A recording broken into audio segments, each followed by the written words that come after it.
rental assistance payments, and union leaders say hundreds of TSA workers are already off the job because they can't afford to get to work. President Trump thinks the border is worth all of that?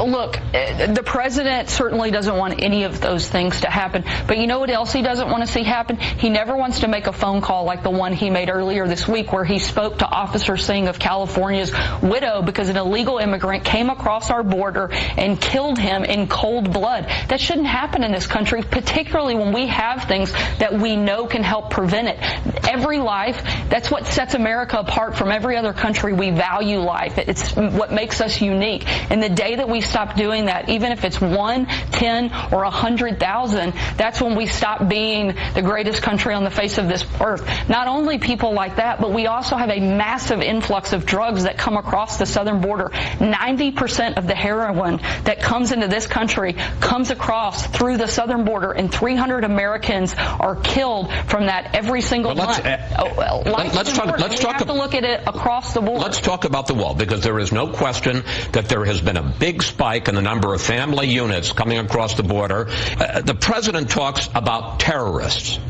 potentially coming across the border. And here is Secretary of Homeland Security Nielsen. Take a look. CBP has stopped over 3,000 what we call special interest aliens trying to come into the country on the southern border. Those are aliens who the intel community has identified are of concern. But special interest aliens are just people who come from countries that have ever produced a terrorist. They're not terrorists themselves, and the State Department says that there is, quote, their words, no credible evidence of any terrorists coming across the border from Mexico. We know that roughly nearly 4,000 known or suspected terrorists come into our country illegally, and we know that our most vulnerable point of entry is at our southern border. I know this statistic. I didn't know if you were going to use it, but I studied up on this. Do you know where those 4,000 people come, or where they're captured? Airports. Not always, but airports. Certainly a large number. The State Department says there hasn't been any terrorists that they found coming across the southern border from Mexico. It's by air, it's by land, and it's by sea. It's all of the above. But one thing that you're forgetting is that the most vulnerable point of entry that we have into this country is our southern border, and we have to protect it. And the more and more that individuals they're not coming across the southern border, Sarah. They're coming, and they're being stopped at airports. They're coming a number of ways. They're certainly, I'm not disagreeing with you that they're coming through airports. I'm saying that they come by air, by land, and by sea. And the more and more that our border becomes vulnerable, and the less and less that we spend time and money protecting it, the more that we're going to have an influx, not just of terrorists, but of human traffickers, drug inflow, and people that are coming here to do American citizens harm. Okay. The president now says, and this was a revelation on Friday, that he can go around Congress and build this wall on his own. Take a look. We can call a national emergency because of the security of our country. Absolutely. No, we can do it. I haven't done it. I may do it. I may do it. But we can call a national emergency and build it very quickly.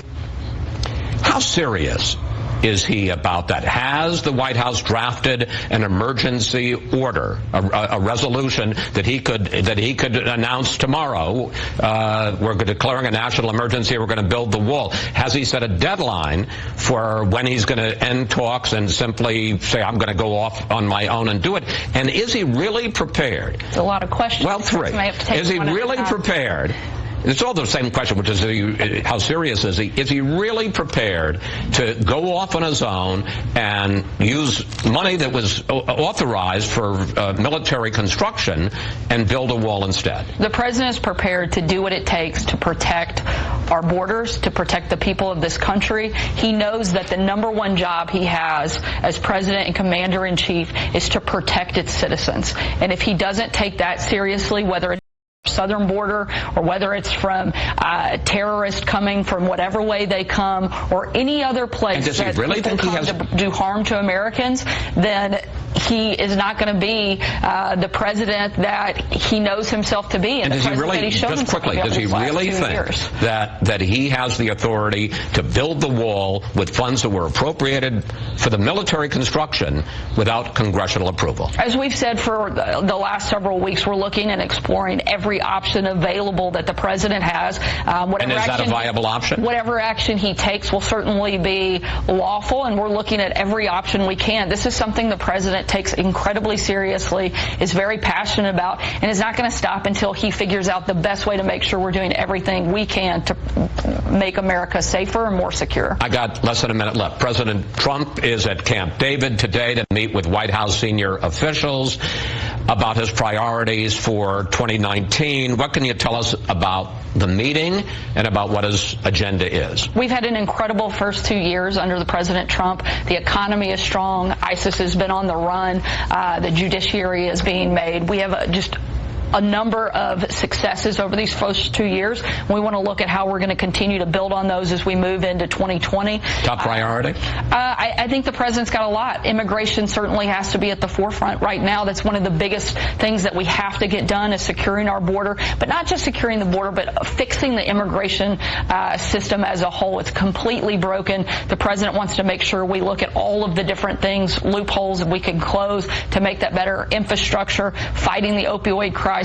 Those are going to be things that also not only are the president's big priorities, but things we think we might be able to get Democrats to actually work with us. The American people elected them to come here and do more than just fight the president, and we hope that they'll fulfill their constituents' hopes for them and doing exactly that. Sarah, thank you. Thank you. Thanks for coming in today. Always good to talk with you. Always great to be here.